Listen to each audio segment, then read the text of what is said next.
পাথর প্রতিমার গোবর্ধনপুরে সদ্য তৈরি কংক্রিটের বাঁধ তলিয়ে গেল সমুদ্র গর্ভে। প্লাবিত বাঁধ লাগোয়া বিস্তীর্ণ এলাকা। শাসক দল নতুন বাঁধ তৈরি করে দেওয়ার আশ্বাস দিলেও প্লাবিত এলাকার বাসিন্দাদের সুরাহার কোনো ব্যবস্থা করেনি প্রশাসন। ক্ষোভে ফুঁসছেন স্থানীয়রা। পাথর প্রতিমার গোবর্ধনপুরের গ্রামবাসীদের সাগরে আতঙ্ক। সমুদ্রের গর্জনে ঘুম উড়েছে এলাকাবাসীর।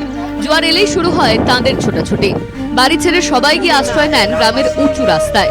এভাবেই গত 3 দিন ধরে নাওয়া খাওয়া ছেড়ে দিনরাত এক করে ফেলেছে স্থানীয়রা। ইতিমধ্যে আমি রয়েছি দক্ষিণ 24 পরগনা জেলার পাথর প্রতিমার বিধানসভার গোবর্ধনপুর এলাকায়। গোবর্ধনপুর এলাকায় আসার একটাই কারণ, গভীর সমুদ্রের তলিয়ে যাচ্ছে এই গোবর্ধনপুর এলাকা।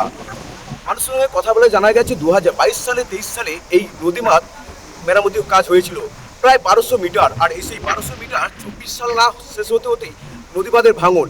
সামনে রয়েছে বঙ্গোপসাগর, আর সেই বঙ্গোপসাগরের গভীর সমুদ্রের ঢেউয়ের কারণে এই নদীবাঁধ ভাঙছে বলে এলাকার মানুষের দাবি।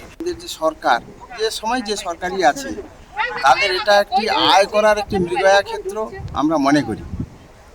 কেননা যে সময় বাঁধ করলে এই সমুদ্রের উপকূলে বাঁধ হওয়া সম্ভব, তখন কিন্তু বাঁধ করা হয় না। যে কোটি কোটি টাকা নিয়ে হাজির হয় ঠিক এই সময়, যে সময় বর্ষাকাল, যে সময় ঝড় তুফান বেশি হয়, যে সময় মাটি নেওয়া যায় না, সেই সময় এসে এরা হাজির হয়। গ্রামের সাগর সংলগ্ন 1200 মিটার কংক্রিটের একটি বাঁধ ভেঙে গিয়ে জমির সঙ্গে সমান্তরাল হয়ে গিয়েছে। এখন জোয়ার এলেই নিমেষের মধ্যে বাড়ির উঠোন পর্যন্ত সমুদ্রের জল ঢুকছে। বঙ্গোপসাগরের বড় বড় ঢেউ আছড়ে পড়ছে বাড়ির উঠোনে। তাই জোয়ার আসার আগেই প্রয়োজনীয় জিনিসপত্র নিয়ে পরিবারের সবাই মিলে উঁচু রাস্তায় গিয়ে আশ্রয় নিতে বাধ্য হন। বাঁধ হচ্ছে নতুন করে, প্রত্যেক বছর হচ্ছে, কিন্তু বাঁধ যেরকমকে সেরকম হচ্ছে না। প্রথম যেহেতু বাঁধ ছিল সিমেন্টের ঢালাই বাঁধ, সেরকম আর নেই। প্রচুর নতুন মাটি নিচ্ছে লোকে জায়গা থেকে, মাটি নিয়ে বাঁধ করছে, কিন্তু যে গঙ্গা জল ধুয়ে চলে যাচ্ছে। যেরকম বাঁধ হওয়ার কথা সেরকম বাঁধ হচ্ছে না। বাঁধের কাজ হয়েছিল, কমপ্লিট হয়েছিল 2 বছর আগে, 2022 সালে। তড়িৎ কাজ হয়েছিল, 1 বছরের মধ্যেই কাজ কমপ্লিট হয়েছিল এবং পাকাপোক্ত কংক্রিটের বাঁধ হয়েছিল।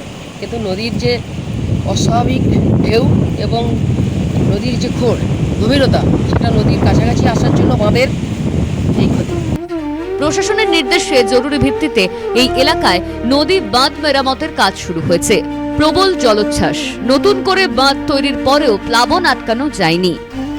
গভর্নমেন্ট বারে বারে চেষ্টা করছে এই জায়গাটাকে কিভাবে সুরক্ষিত করা যায়, চেষ্টা আমাদের জারি রয়েছে। এবং এই মুহূর্তে আমরা যেটা লক্ষ্য করেছি যে বাঁধ ভেঙে সত্যি অনেকটা জল প্লাবিত হয়ে গেছে এবং ওখানকার মানুষজন অনেকটাই আতঙ্কে আছে। আমরা ঊর্ধ্বতন কর্তৃপক্ষ এবং সিএমের কাছে খবরও পাঠিয়েছি, যাতে করে খুব দ্রুত গতিতে এই জায়গাটাকে রিকভারি করা যায়। জলোচ্ছ্বাসের আতঙ্কে বঙ্গোপসাগরের দিকে তাকিয়েই দিন কাটছে স্থানীয়দের। ভরা বর্ষায় কি করে দিন কাটাবেন তারা, দানা বাঁধছে সেই জিজ্ঞাস্য।